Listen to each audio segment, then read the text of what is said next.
เมนูนี้เนาะคนบ่มีเนาะโอกาสหน้าเนาะเสียดายให้ได้กินเนาะไปละมีผักยังไงเนี่ย มีมะเขือมีมะกั่วมีพวกนี้ก็คือมันจะน้ำทองกินข้าวอิ่มแล้วทุกคนเนาะตอนนี้นี่กามาเบิ่งทุกคนได้เต็มตู้กระแลมใหม่เด้อซื้อกระแลมบอได้ตู้กระแลมใหม่ทุกคนเบิ่งโคตรแจ่มสบายดีทุกคนเด้อสบายดีตอนแรงเนาะมื้อนี้นี่กามาฮอดลองซานไปที่เฮียบห้อยตอนนี้นี่ออโต้รับแล้วไม่จันเผาห้านให้2มื้อฮะนอนด้วยเนาะ เช้ามันนี่มันกินข้าวกินเนื้อแล้วมันมีหนาวมาให้เรานอน เนาะ นอนแล้วก็ลิ้นไปตื่นมาแล้วก็อาบน้ำอาบในกินแล้วก็กินข้าวกินนั่นน่ะอันนี้ข้าวมันบุซุเขาเปียกบุกินแต่จำนะเขาเปียกบุกิน วันนี้ นอนช่วยอีก วันนี้เสียจังได๋หุ่นเนาะแบ่งเวลาและเที่ยวไปเสียงมีแน่มานี่แน่ อันนอนถ้าไม่เอาผ้าห่มมาเดิมเอาผ้าแพรยิบโป๊กแบบเปิดพัดลมนอนบางโดนมือสวยนะมันตื่นนะเห็นบอกมันนอนเป็นเวลาสักนิดมันนอน จำเศร้าเลยปะนี่เนาะ อาบน้ำหาเร็วบ้างนึงก่อนลุกมาอาบน้ำเร็วแล้วก็โอเคนะ จำเศร้าเจ็บไปเจ็บมาประมาณ9 โมง 10 โมงอาบน้ำให้แล้วก็รับเนาะเป็นแผน เดี๋ยวเรานอนมื้อเช้าไม่ได้อาบน้ำนะ แม่นบ่ ทันได้อาบน้ำมัวไข่เครื่องเมื่อแรกก็มัวแต่ไข่เครื่องนะ อืม เชื่อว่าพอเจอไปลิ้นมาจะไปอาบน้ พอใจไปสิ ำไปลิ้นไม่ยุ่งกันผู้เดียวโตก่อน เพราะนั้นว่า บ่มีไผพอสิเบิ่งสวย ห้าหัวห้องอาหารเดินกันเร็วเดินกันเร็วเดินกันเร็วจัดเครื่อง นี่เนาะทุกคนเนาะมื้อนี้นี่เฮาพากันเดินทางมาล่ะมาฮอดละหากว่าฮอดตอนแรงทุกคนเอ้ยไปเบิ่งขนส่งมาเมิดมือเนาะมาฮอดแต่12 โมงพุ่นแหละแต่ว่าพากันไปเบิ่งแต่ว่าก็ถือว่าได้ตามเป้าหมายเนาะอูเนาะเรียกเฮามื้อนี้เนาะแต่วันนี้ เลยนะ วันนี้นี่พากันนะซื้ออันนี้มา เฮ็ดงาน ซื้ออันหมักทั่วมาแล้วก็เฮ็ดยันอัวคือถือแท้ตอนนั้นเจ้าซื้อโลเท่าไหร่ก็ข่อยรู้สึกเจ้าซื้อค่อนข้างแพงน่ะ คอยซื้อโลนึง180,000 แม่นบ่แล้วอันนี้นี่พอ สามถุงมันก็ง่าย50,000 พอเขาเจ้าเว้าอันกล่อง เออก ล่อง 10,000นี่มันได้อยู่ประมาณ7 กล่องนี่แหละ เออ แล้วเราค่อยบอกว่าอ่ะขอซื้อบนนี้สัก50เขาเจ้าโอเคก็เลยขายก็เลยว่าท้ากันนั้นมาได้ก็เลยว่า สามถุงก็ค่อยเด้อ แบ่งกัน เอาไปแบ่งกันเสาคูณในสปีเนี่ย ปีแดง เฮ็ดยัน ที่งานแดงมันโป่งขึ้นมามันตั้งเป็นงอกอยู่ไปแล้วค่ะก็เอาวันเดือป้าดเอาแล้วก็เอาไปซุกเข้าบ้านแม่ มันออกหลายๆว่ะนี่อันนึง มันเป็นลำนอกขึ้นไปแล้วมันมีตัวแม่ทั้งนี้ โอ้ ข้าวถึงพูดแล้วมันชิ้เงี้ยวลงพอดีมันเงี้ยวลงแล้วเป็นดำๆแล้วมันก็ชี้อ้อ มันออกน้ำเงี้ยวแมงแม่ว่ะนี่ ออกมาแล้วเขาก็เอามีดไปปาดเอาแล้วก็เอาไปซุกเข้าบ้านซุก โอ้ เข้าบ้าน แสดงว่าเขาเจ้าไปหาแม่เขาเจ้าก็ได้ตัวนี้น้ำเนาะก็ได้ยันนี่น้ อืม ำพอมันเหี่ยวลงดิ แล้ววันนี้บ่ได้ โอ้ยแบ่งแม่เลยแบ่งยันน่ะ แมงยัน โอ้แมงยันว่ะ อยู่ น้อง เนาะ ที่ขาว แต่เพื่อนห้องวันเนาะมันเฮ็ดยันเฮ็ด เออ ลูกไปป้าดเนาะเฮียนัวสิเห็นดอก อูบ่ให้เบิ่งบ่บอกให้เบิ่งจักเทื่อแมงยัน บ่มีเรื่องนี้ไปบ่มีแล้ววันนี้มันสิเฮียอยู่นั่นใบไม่ซอดนำบ่อนอันอ้อมมันซุ่มไม่เฮียไม่ซอดนั่นแหละ อืม แล้วมันออกขึ้นมาเขาก็เอามีด ปาดเอาเลือกเอาตัวงามพันแล้วก็ซื้อบังมาแล้วมาล้างมันยังยาวคาทีอันนี้มันมุ่นเมื่อไหร่นี่มันนั่นละนี่ มุ่นว่ะ งามเลย บ่ฮู้ว่างามทุกงามเลย ทำเป็นงานไม่เล่นน่ะจนได้เอามีดให้มันเอ็ดผ้ามันได้ โอ้พอมันใหญ่อะเนาะ สาแม่กับประตูสมัยตะกี้เด้อ ไม่จัดก็กินว่ะตัวแม่ บ่สู้เด็กแม่บ่สู้กินแม่ ทอดก็บ่กิน แม่บ่เคยซื้อมากินแล้วก็บ่เคยไปเอามากินนะ แล้วก็พ่อแม่บ่ให้พากินอีก บ่เคยกิน คือเราบ่ไปเอาอยู่ป่าว่ะ ตัวป้ามันอยู่ในใบบุก บัดน่ะยวนทั้งภาคเหนือไม่ต้องสอนอย่างเนาะอู้เนาะเขาเจ้าประเทศเราเอาประพันธ์นั่นน่ะไปแต่จักรองก็ได้ เนาะ เฮ้ย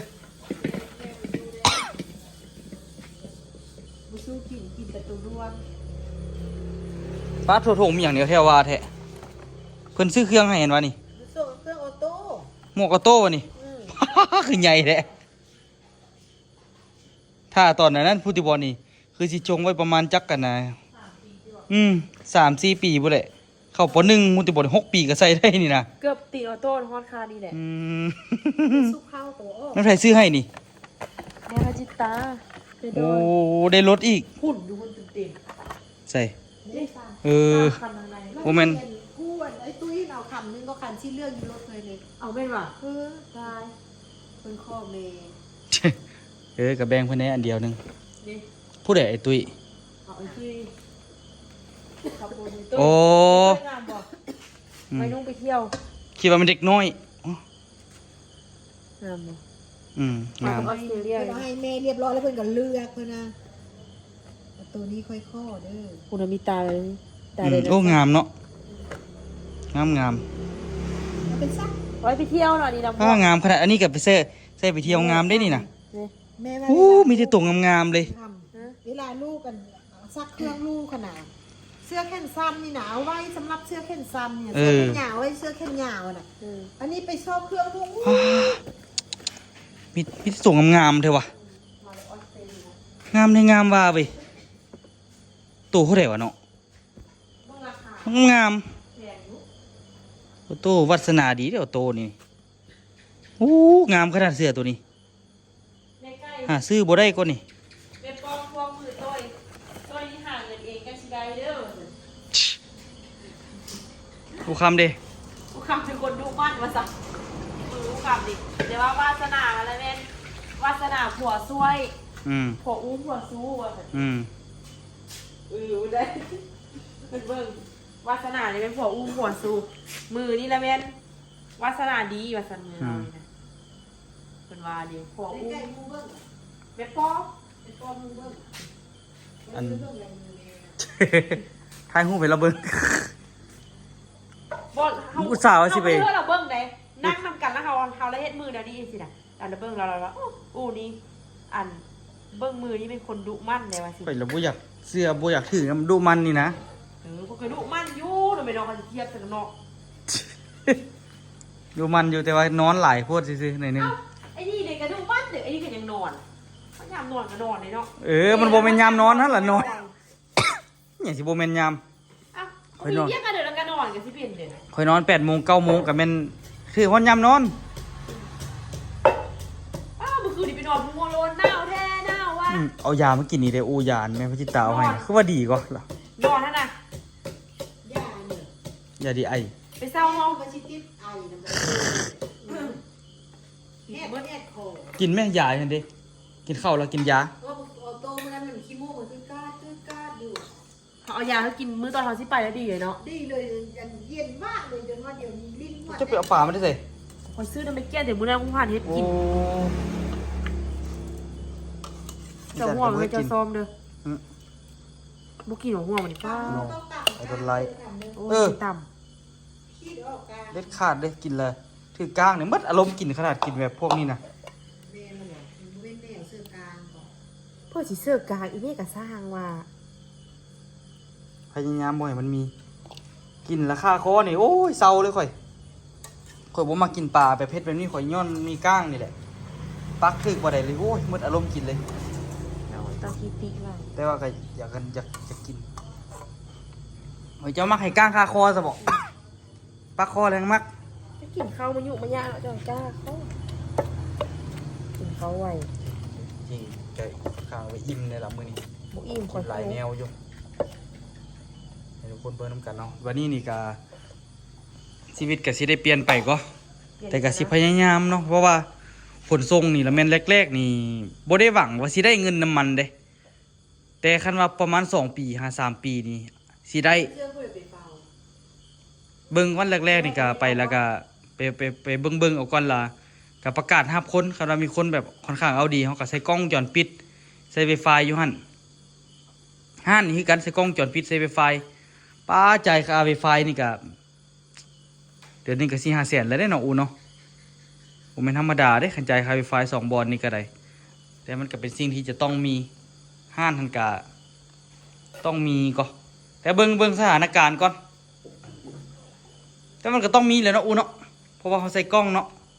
หรือว่าอันน่ะกล้องจอนเขาใส่เบอร์วะ บ่เนาะคือพัฒนาเขาไปไซน์นำ สิถามไว้นี้ก่อน สิถามไว้นี้ใส่อันน่ะแอร์การ์ดแล้วเอาเบอร์อันนี้มิดไปใส่เอานี่ความต่ำมันนะเฮ็ดไป คล้ายๆเฮ็ดปนป่าเลยทุกคนแต่ว่าใส่เฮ็ดยันเพิ่นก็หิวข้าวเพิ่นจะกินอันนี้ที่แท้เพิ่นตั้งจะกินแม่นบ่ ถ้ากินข้าวแค่นี้นะ จะกินเฮ็ดยันนํ ซื้อมาก็อยากให้กิน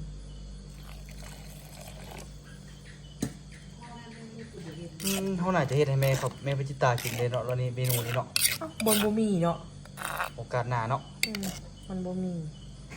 เสียดายเฮ็ดให้เพิ่นกินเนาะ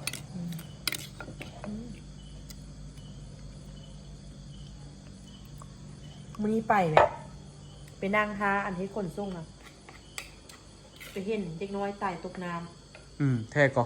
หากระย่างเป็นเหียนย่างเป็นเนี่ย เขาเจ้าอุ้มมาเลยแม่จันเด็กน้อยหั่นน่ะอุ้มใส่รถมาฮอดพ่อแม่ก็ให้กอดเอาลูกก็ไปยืนเบิ่ง พอมันกอดดูกันให้ อืม ลูกจะคนน่ะผู้ที่หนึ่งผู้ที่สองถือพา มันอยู่ถือพาได้ท้องอยู่ ผู้ชายอ่ะ ผู้หญิง ผู้หญิงยังหนาหักแม่จัน สีบัว หักก็ปีไป มีไฟ มัดจุก2จุกอีก สองจุกแม่ฮะนั่นนอนอยู่เที่ยง แล้วลูกมันลงจังเทศเดี๋ยวลงไปยิงน้ำตกน้องตาย ก็ไปกับน้องให้ไปให้เอาตัว ไปใส่อีกทางนั้นไม่จัดก็ที่ไป ใช่ ไม่จัดก็เต็มตัวดีที่สุด ไปค่ะไม่ไหน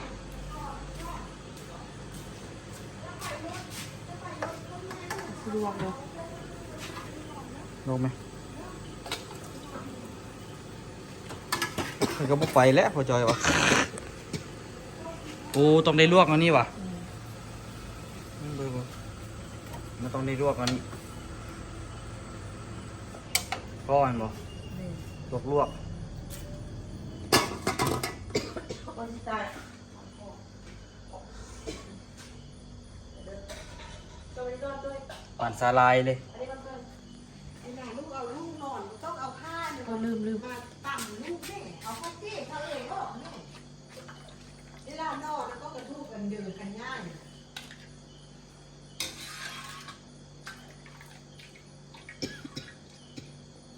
ขันคอเนี่ยว่ะ แม่เลยเรียกว่าขันโค ติดว่าที่ทำตุ้ยก่อนหลักเลย เอาขับลูกเข้าได้เสื้อนั่นเหรอ ได้ รู้สึกในเบาไง ลวกใส่น้ำนี่เลยหนู บ้าก็ไม่ไหน แม่บอกแล้วเข้าดำมาได้เลยนะ เขาก็เช็ดนั่นแหละ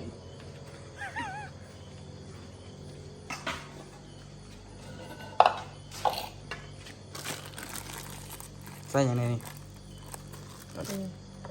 อันนี้ปรุงรสเรียบร้อยแล้วมีผักอย่างไรนี่ มีมะเขือ มีมะกั่วมีหอมพวกนี้ก็ซื้อมาแต่น้ำเขามัดเท่าไหร่ก็มัด10,000มัด5,000เนาะคือหนึ่งก็เลยว่าเอา มันมีหลายได้หลายยามนี่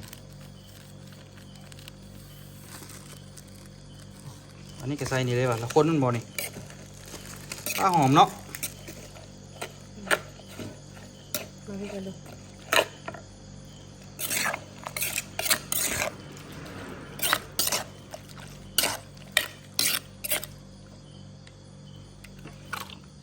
หายขั้นลายตอนขนาดเนาะเบิ่งก็ได้ทุกคนเด้อวิธีเฮ็ดแต่ละคนสิต่างกันบ่สมมุติว่าใส่ซีนได้บ่นี่เขาว่าต้องได้แหละเฮ็ดน้ำปนซีนน่ะเนาะ อ่ะแล้วอันนี้ อ้าว แล้วก็ ว่า กินแล้วก็คุ้นมานี่ ฮะมาลองเบิ่งทุกคนเด้เมนูนี้ กินแล้วเฮ็ดจังได๋บัดนี้ คุ้นเลย โอ้ซีนนั่นซีนหมูหมดแล้วว่ะ แล้ว คิดฮอดซีนหมู บุกินนะแม่ กิน มาแม่ คนเล็กกับบ่ได้ว่ะ คนรู้แล้วบ่ เป็นจังได๋ คนจะไป จาง บา ไว้ งคนไหมบางคำบางคน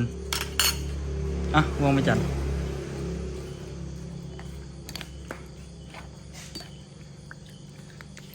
บ่น้อยแต่ที่เพิ่งจะใส่น้ำปลานี่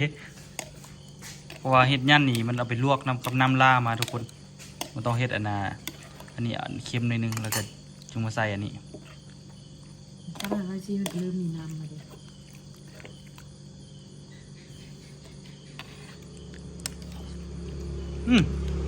แซ่บอยู่หรอบอก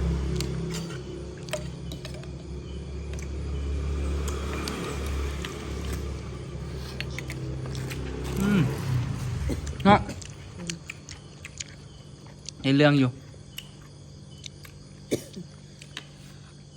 เสียดายไหมพี่จิตตาบ่ได้กินเมนูนี้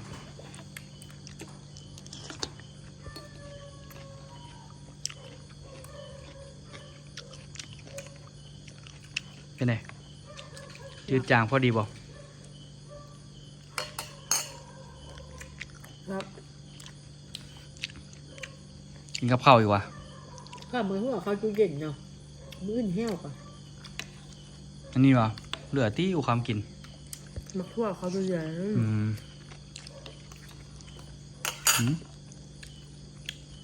เฮ้ยใส่ก้าง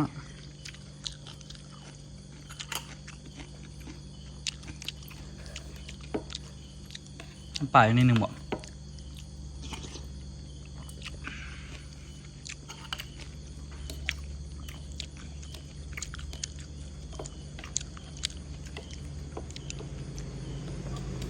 แซ่บอยู่ก่อนสุดก้อนนี่ก็กินน้ำอูแล้วผมซื้อมาแซ่บก็เลยมาซื้อ น้ำมันออกมาเลยจางออกมา ป้าคันว่าเฮ็ดกินเฮ็ดเบิดนี่เนาะ เพื่อนเนี่ยเที่ยวให้เที่ยวกิน เพราะว่าคันเอาไปเบิ่งสรรพคุณมันต้องหลายแหละเขาว่าเนาะเฮ็ดอันนี้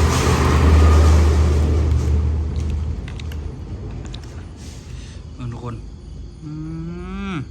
เปล่ามันซับนี่มีสาวอันเนี่ยคุณซื้อวะเขาเจ้าเราซื้อสาว3,000บอก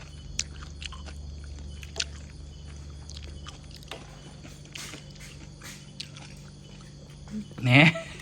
พอแล้ว กินแต่ให้แก้ว บอกเราใส่หลายให้เลยวะเค็มแล้วปะเนี่ย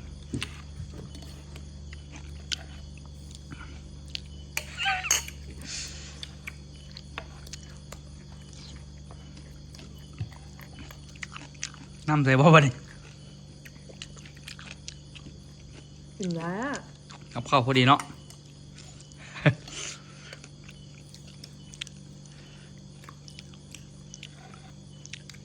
หมักที่ไหนนี่คล้ายคือหมักแคนคมเนาะคมบ้านๆใช่ปะเฮ็ดอ้ออันอ้อลำซีนนี่เป็นซีนเหรอที่ลูกป้า คือมาเช็ดออกมันบ่ได้ออกซ้ นี่ก็คือทั้ง ำลูกกับอูนี่หรอปะซื้อตลาด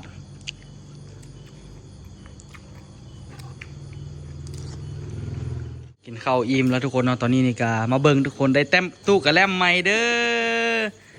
ซื้อกระแลมบอได้ตู้กระแลมใหม่ทุกคนเบิ่งโคตรแจ่ม นี่ อันนี้คือตู้กระแลมใหม่เมสซี่ทุกคนเนาะอันนี้นี่คันซิวาแล้วก็อันนะคันซิวาแล้วก็ตู้นี่นะทุกคนเนาะเขาซื้อในราคา5 ล้าน 6 ล้านนี่แหละตอนนั้นตัวกับอูกำลังเดินทางสัญญาณกับบ่ค่อยมี เรียน โอ้ยวุ่นขนาดตอนเดินทางเมื่อกี้นี่ อันจะว่าเฮาแบบว่าอยากไปเพราะว่าอันเดียวเพราะว่าเพื่อนนั้นแบบว่าซัวที่แบบมีโอกาสได้มาเนาะ เฮาแล้วก็เพื่อนนั้นตั้งใจเอาแท้ว่ามาหาเฮาแล้วก็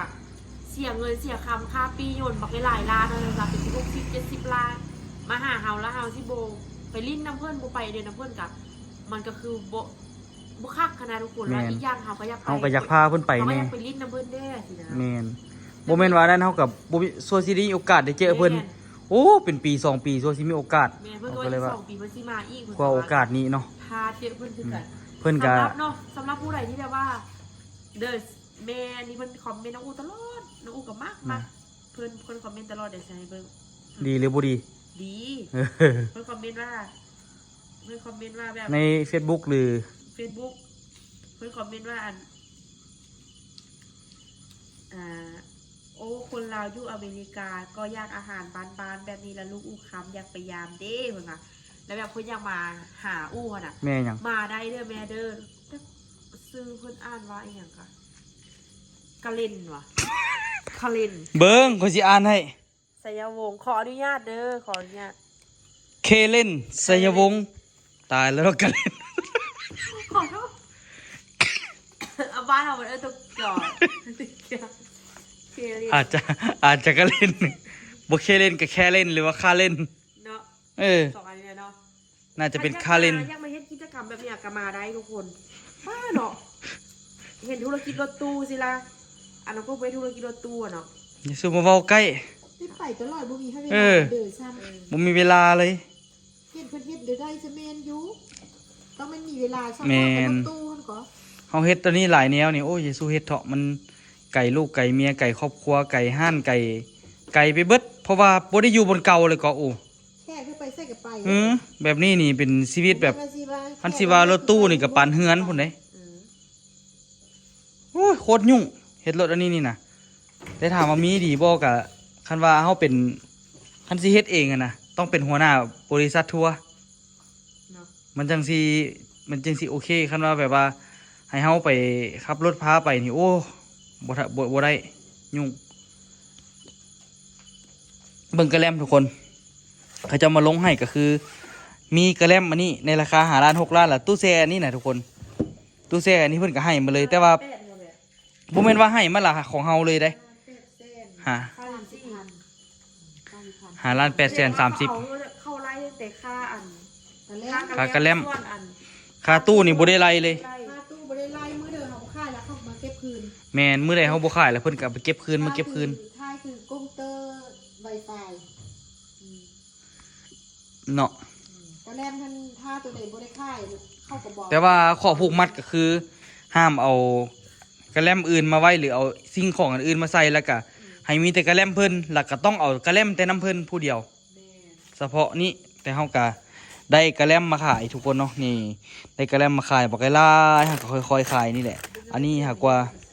อันนี้หากะมือสองมือเนาะ เปิดมื้อว่านนี้ตอนแลง มื้อวานนี้ตอนแรงกะมามื้อนี้ได้ขายบ่มื้อนี้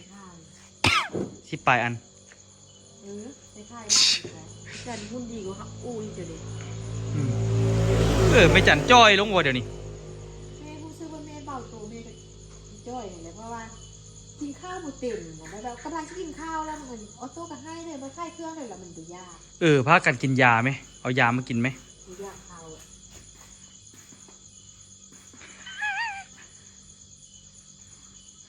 เดี๋ยวเอายามาให้กินก็ แม่อยู่กับออโต้แม่บ่รู้มันนอนให้มันเฮ็ดให้กวนประสาทแม่เอามันนอนให้บอกต้นๆนั่งเงินก็ สิได้อันนั้นบ่เนาะอันน่ะเบิ่งมีเวลาสิเอาอัน ให้เป็นเงินตัวมื้อเช้านี้เลยจ้ะอันเด้อเงินตัวมื้อเช้ามื้อเช้านี่มันมีเงินมัดแล้วก็ทอดไปทอดมาแล้วมันอยู่หัน นี่เนาะทุกคนเนาะห้านเฮาเนาะตอนนี้นี่ก็มีห้านทุกคน มีห้านนี่แล้วก็มีขนส่งที่กำลังจะเปิดแล้วก็มี YouTube มี โต๊ะตั้งเดี๋ยวนี้นี่ตัวก็บ่แม่นหยังใดทุกคนตัวเฮ็ดหลายๆอย่างนี่ย้อนแบบว่าตัวมักติดตามคนที่ประสบผลสำเร็จแล้วนะทุกคน จดอัน มักติดตามเขาเจ้ามักเบิ่งแนวความคิดเขาเจ้า เมื่อไม่ทำไอ้ล่ะ มักฟังเวลาเขาเจ้าเฮ็ดแบบว่าต้องเริ่มต้นจังไดต้องเฮ็ดจังไดมันจึงสิพอมีเงินจึงสิมีโอกาสสิรวยเนาะเพิ่นก็บอกว่าให้เฮ็ดหลายๆอย่างพยายามเฮ็ดให้ได้หลายๆอย่างให้มีเงินหลายๆช่องทางบ่หาเงินแต่ช่องทางเดียว หาเงินในขณะที่รับอยู่ก็ได้เงินบ่ซั่นซะคือมีแข้งมีขาที่สามารถแบบเฮาบ่ต้องได้ไปเฝ้ามันตลอดแล้วเฮาก็ได้เงินเนาะยกตัวอย่างก็คือแบบบ้านพักให้คนเศร้าบ่อย่างนี้มันก็โอเคอยู่ ซีก็เดี๋ยว FC ครอบว่า เป็นอย่างไปเฮ็ดอยู่ไกลเด้เป็นอย่างกูไปเฮ็ดอยู่ห้านตัวเองทั้งที่แบบมีสถานที่แล้วเป็นอย่างต้องไปเฮ็ดอยู่พุ่นคือเขาบ่ให้เปิดอยู่เนี่ยทุกคนเด้อ มันนี่ซุมซนมันน้อย อืม ซุมซนมันน้อยแถมมันนะเทศบาลนี่ก็เขาก็มีแล้ว มีคนถามว่าเดี๋ยวเจ้าเฮ็ดเอาเอง คอยตอบไว้เดี๋ยวเพิ่นสิต้องถามว่าเขาไปอีหยังต้องตั้งไก่ อืม ทั้งที่แบบเขามีห้านขายเครื่องมีคน เมา มันก็ต้องมีขนส่งติดอยู่นั่นนะ คือเฮาสิ ก็เลยมา บ่แม่นว่าอยากเปิดอยู่ไสก็ได้หั่นน่ะอันนี้นะมันเป็นจุดที่เขาเจ้าแบบว่าเลือกให้ว่าอยู่บ้านนี้เมืองนี้ต้องมีจุดหนึง อืม แล้วเฮาก็คือไปสมัครก่อนเฮาก็ต้องได้เฮ็ดก่อนเนาะทุกคนเนาะเดี๋ยวนี้นี่เมืองโฮมที่เขาเจ้ายังผิดกันอยู่ เดี๋ยวคันว่าเขาเจ้าว่าเอานี่ก็สิได้ไปเลาะเบิ่งอยู่ มีได้สิหาค่ะ เล่นระบบไซส์ระบบมา อืม งานเลยขายเครื่อง พอได้อยู่วะอันนี้อันตัวหมู่บ้านไม่จันนับแล้ววะ พอได้ทุกคนขายเครื่องห้านนี่ หน้าเลยแม่ก็ ได้หลายล้านอยู่เอาไร15%ก็ได้มาน้องอู้ก็ไปจ่ายหวยไปจ่ายหันจ่ายนี่ไปจ่ายค่ามัดจำขายเครื่องมูกินเจียงกันอีก คอยว่าได้คนทรงกัน แล้วก็ได้คนส่ง ได้ จ่ายค่ามัด บ่ จำ บ่ ค อัน นส่งกันอีก ได้เงินอันไหนคนทรงซ้ำได้อยู่ห้านเนี่ยคอยก็โอเคเลยคอยก็แท้เลยแรกๆนะ แต่บ่ฮู้สิเป็นไปได้บ่ กำไรไหมวะ บ่นะได้เงินนี่นะได้เงินเข้าห้านน่ะนะแต่ว่าแรกๆนี่ก็บอกเลยว่ามันค่อนข้างยากที่จะได้เงินแบบเต็มที่ บ่ได้อยู่บ่ได้เศร้านะเมื่อยเดี๋ยวเฮ็ดแล้วก็ไปเอา หาเงินก่อนซีของคนได้อยู่กับตัวลุงกันอยู่ คือว่าเราบ่เป็นอยู่ว่า เชื่อไปเซา นั่งนี่ต้องมา เชื่อไปเซาเชื่อไปกันอยู่คนส่งกันทีบ่แม่ ยุคกำลังสร้างยุคบุกเบิกเฉยๆเลย ขึ้นขอน ขันประเทศตอนนี้มันก็แห้งบ่ได้อันเดียวทุกคน แหงบ่ได้อีหลีก็ต้องเฮ็ดหลายๆทางคือมื้ออื่นนี่ก็ต้องได้ไปเลาะซื้อเครื่องที่บ่ จดไว้เลยไหม อื่นนี่แม่จดไปเท่าไหร่ดี หัวอาหารได้แล้ววะ แม่จดไปเท่าหมดแล้วนะยูเซอร์เป็นแม่จดเลย แหน982ต้องได้ซื้อเนาะแม่จันเนาะ983นี่บ่เอาเด้อเนาะ ป้าละเอียดขนาดเนาะ แม่นยัง เบิ่งแม่รายการซื้อเครื่องป้าเบิ่งซื้อเครื่องไม่จัดบ่มีฮอดสระอือ บ่ปัญหาเราปัญหาคือ ไม่จิ้มเฮล จะไปอ่านทีก็ได้ดอก เฮล เข้าไปท่ามันยิ้มแค่มื้อนี้ก็บ่มี กาแฟเบอร์ดี้น้ำมันพืชใหญ่น้ำตึ้มหัว เข้าใจแล้วก็แล้วคำเอ้ย ได้บ่มีได้ค่ะ น้ำตึ้มหัวเชือกกลางไม่เกี่ยวกับซื้อหนังสือมอซ่องแต่ว่าบริหารทานเก่งกว่าอุ้ยน้ำมีเพชรจีนถือ แม่นบ่มีเพชร ขนม มีเพชรจีนให้มีซี่เรื่องกับซี่กับข้าวอันเด้อนะบางทีดำกับแดงมีแล้วหั่นน่ะ วะ เบิ่งไปเบิ่งแม่แม่ เรื่องข้าว ตัวใดเกาหลีที่ตัว เกาหลีบ่เกาหลีก็บ่ฮู้เลย มีเพชรเกาหลี สบู่อันนี้นะ สบู่ลัก รักแต่รักว่า สบู่ รักเมืองอันนี้ อันนี้เป็นลักมั่วอันนี้ รักหัวอันนี้นะลอลิงเหมือนบ่มีห้อยล้อ แค่มี3-4คนแล้วมาทำส บุญ บู่ลัก โออีซี่ โออีซี่ท่านมี อันนี้แม่เด็กเข้าหัวอาหาร หัวอาหาร982เอาเขียนแต่982ก็เข้าใจแล้ว อันคำหัวอาหารท่านอันหัวอาหารท่านเอาลูกชายจะเป่าหัวอาหารเลยเอาเป็ดซองไปท่าอยู่พอ เอาเป็น เอาซิปบ่ซั่น เอาซิปแล้วเอาตัวนี้ให้เงินเพิ่มอีก ตัวใด เบอร์นี่ 983วะ ก็ไปซ้ำวะ 983หรือจักเป่า ยัง5นี่หว่า ก็ไปซ้ำฮะ เฮาก็ขายตัวนี้ก่อนเนาะ983เอาอีก5เนาะ ไปเอาเข้าอันเด็บไปเอาเข้าอันจักอัน เขาแยก เข้าแยกกันจักอัน5เป่า จัก5เป่าก็ได้ 5เป่า เขารวมเลย แต่ว่าคันว่าได้ไปเวียงนี่หรือว่าไปเอาอยู่นอกก็เพราะว่ามันแล้วอันงานวัดนี่สิไปเอาก็สิลูกสิไปส่งโตะส่งหยังบัดกลับแล้วก็จดรายการนี่ไปซื้อข้าวซื้อหยังมานำ เอา ท่านนั้นก็ เอาไป บ่เอาเทื่อก็ได้เข้านะอดเอาก่อน มีจักเป่าอันนี้มืดแล้วว่าเขาแยก เข้าแยกกันหมด เอาเขาแยกมาจากซ่องเป่าไว้คายก่อน อืม เอาซ่องก่อนเอาซ่องเอาพอคายก่อนเรื่อยนั้นไปเอาอยู่นอก แต่ว่าเข้าอยู่นี่งามเด้เข้าอยู่คุณบ่งามป่ะ เข้าเสืองาม เข้านี่งามป่ะแล้วก็เซฟเลย เข้าอยู่เขาเอามาบงาม บ่งาม คือว่าซั่น แต่ราคานี่บ่ได้เด้ บ่ได้ก็ได้อันได้น้อยอยู่นี่น่ะได้น้อย อ้าวท่านเอาอยู่พุ่นล่ะอดเอาก่อนคันว่าเว้ากับมีแต่อันมีข้าวตัวนี้สิก็ให้เพิ่นซื้อไปก่อนแล้วก็น่ะบ่เอาเท่าดอกโอ้ อืม เฮาก็อีกประมาณ2มื้อเฮาก็ไปแล้วเด้มื้ออื่นก็ไปวัดนี่นะมื้อฮืออาจจะได้ไปละมื้อฮือไปใส่ โตะเจ้ายังบ่เลียวที่บ่ต้อง แล้วนะ เจ้าก็เฮ้ยเป็นสีมันแห้งดีๆเกินแม่เขายังโบกบ่ โอ้ยสีแห้งอยู่ที่ท่าเป็นจักมือต่างว่าครบเสร็จนะทุกคนเนาะตอนนี้นี่ก็คือ จุดเครื่องจุดของเบิงอันนี้นี่เฮากะไม่จันมาหายห้อยคายหลายแนวขนาดมีน้ำตาลแน่มีหมักงาโอ้ยหมักงาเฮากับมีขายแล้วเด้นี่มีไว้ขายได้ก็ดีไว้ใส่ซุปผัก แล้วก็อันนี้ได้ขายดีกว่าเดี๋ยวนี้อู้คำเมื่อไหร่เจ้าเสียเสียอัว ขนมเนี่ยขนมง่ายนี่มื้อนี้น่ะ หมักเพชรนี่ไม่จันก็ตากแห้งดีๆแล้วมันบ่จึงเฮ็ดเนาะคือเขาเจ้าไปกินนี่ก็แซ่บเลยนะทุกคนหมักเพชรนี่เขาตากแห้งดีๆแล้วก็มาหายตัวนี้คักเลยทุกคนเนาะห่านก็ได้นี่มีเป็นอย่างก็ได้ขายดีทุกคนเลยนี่มีเพชรมีอย่างครบเสร็จนะทุกคนเนาะห โหเอาว่าไม่แล้ววะมีตัดเล็บ แม่ซื้อไม่เป็น10,000ก็หัน พวกเก่าน่ะมา โบแล้วตู้น้อยๆมา กับซื้อแปลงที่ฟังมากเลย มาใหม่เรื่อยๆเนาะเขาเจ้าก็เลาะขายเขาก็ได้อืมนี่เนาะทุกคนเนาะอันนี้นี่ก็โซนพวกกันนะเสสวนเส้นมีดำโอ้ยคัก อ้าวเริ่มเป็นหูเป็นห้างแล้วทุกคนเนาะปี2030นี่สิรวยแล้วทุกคน มันเรื่องปทุมใหม่ ฝากเบิ้งไปเรื่อยๆนะทุกคนเนาะ เอามุสลิมดูมาเลยสิ มีแต่นี่ก็ทรงที่ได้ขายแต่บ่ได้ขายเนาะ เขาเพิ่มราคา แต่กับมันบุบบ่เน่าบ่เป็นหยังหรอกไว้เจอกันคลิปหน้าทุกคนเด้อเดี๋ยวจดออเดอร์ก่อนเดี๋ยวจดเวลอันนั้นเครื่องซื้อก่อนเดี๋ยวมันก็มีหลายอย่างอยู่ทุกคนเนาะในตู้แซ่ไม่เพิ่มอีกก็